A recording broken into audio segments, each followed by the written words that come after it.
Bismillahirrahmanirrahim. Assalamualaikum warahmatullahi wabarakatuh. Sabahul khair. Kaifa halkum? Semoga kalian selalu dalam keadaan sehat walafiat. Dan semoga kalian tetap selalu semangat ya anak-anak. Bertemu lagi dengan Bapak Parijal.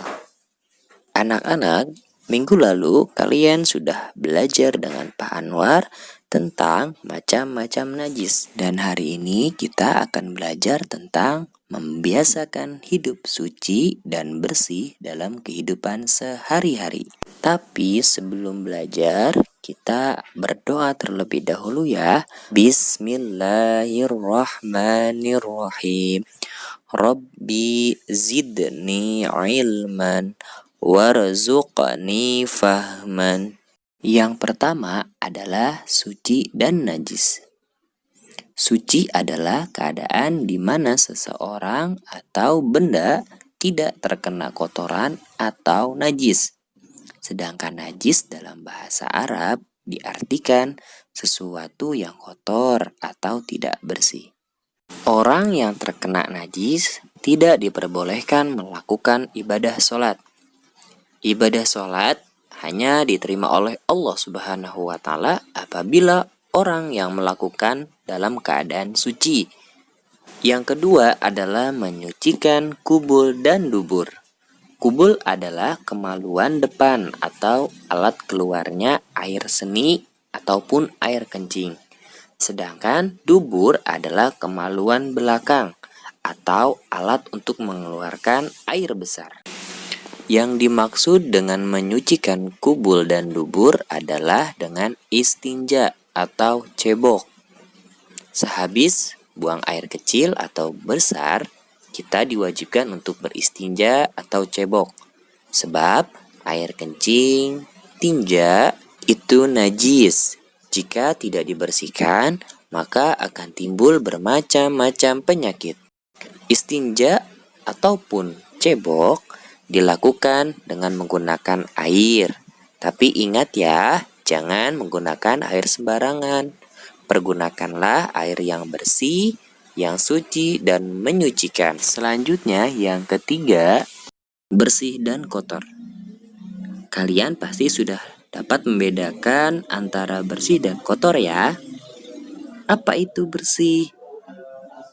Betul, bersih itu lawan dari kotor.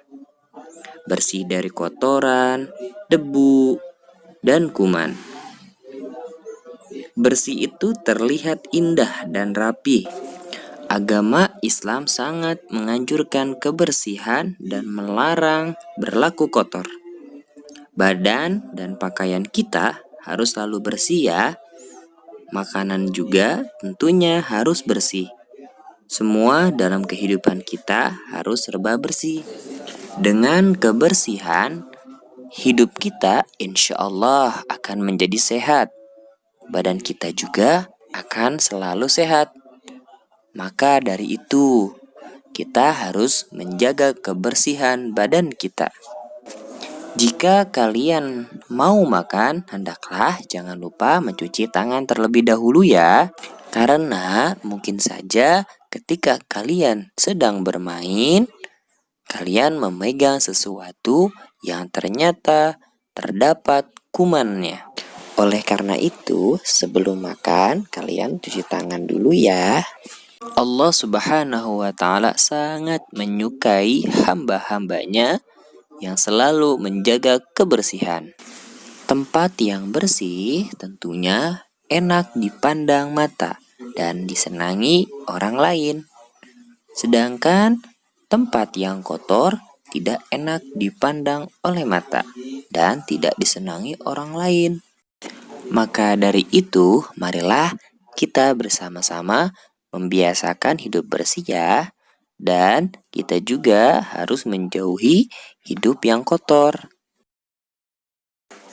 Selanjutnya yaitu kebersihan badan, pakaian, rumah, dan lingkungan. Anak-anak, kita sebagai orang Islam, hidup kita harus selalu bersih. Baik bersih badan, pakaian, rumah, ataupun lingkungan. Perlu diingat ya nak, bahwa kebersihan itu merupakan ajaran Islam. Islam melarang hidup jorok ataupun kotor. Orang yang hidupnya kotor ataupun jorok pasti tidak disukai oleh Allah, bahkan tidak disukai orang lain. Dia akan dijauhi oleh orang lain karena dirinya kotor. Dan orang yang hidupnya bersih pasti Allah akan menyukainya. Begitupun orang lain. Nah, anak-anak, apa saja ya yang harus kita bersihkan? Pintar. Yang harus kita bersihkan tentunya semua yang menyangkut kehidupan kita. Yang pertama adalah kebersihan badan. Badan kita harus selalu bersih ya. Harus selalu bersih dari kotoran, hadas kecil, hadas besar, maupun najis. Bersih dari kotoran artinya bersih dari tanah, keringat, air comberan, dan lain-lain. Sedangkan bersih dari najis artinya bersih dari buang air kecil ataupun buang air besar. Untuk kebersihan badan, kita harus mandi ya. Dan jangan lupa juga menggosok gigi paling tidak 2 kali sehari. Kemudian ketika mandi, hendaklah menggunakan sabun ya. Selanjutnya, kuku juga harus selalu dibersihkan ya. Dan dipotong bila sudah panjang. Yang kedua adalah bersih pakaian. Anak-anak, apabila kalian setelah memakai pakaian atau pakaian kalian sudah kotor, cucilah dengan sabun. Kemudian setelah kering, hendaklah langsung disetrika agar tidak kumal. Anak-anak harus menjaga kebersihan baju ya yang sedang kalian pakai. Jangan sampai terkena kotoran. Seluruh pakaian kita harus bersih. Pakaian yang tidak bersih akan mengeluarkan bau yang tidak sedap dan terlihat tidak baik ya anak-anak. Jadi kalian harus menjaga kebersihan pakaian kalian. Dan yang terakhir adalah bersih lingkungan tempat tinggal. Bersih itu tidak hanya pada pakaian dan badan saja ya. Lingkungan tempat tinggal pun harus selalu bersih dari kotoran. Bersih dari debu, sampah, terutama kotoran binatang. Misalnya kotoran tikus, kucing, ayam, kambing, dan lain sebagainya. Jika kalian melihat sampah yang berserakan di halaman rumah kalian atau di lingkungan tempat tinggal kalian, segeralah kalian membuang sampah tersebut pada tempatnya. Itulah pelajaran hari ini tentang membiasakan hidup suci dan bersih dalam kehidupan sehari-hari. Semoga kalian dapat mengamalkannya ya. Demikian untuk pelajaran hari ini. Semoga bermanfaat ya untuk kalian. Dan untuk tugasnya, kalian mengerjakan latihan halaman 63, 65, 66, dan 67. Tetap semangat dan jaga kesehatan ya anak-anak.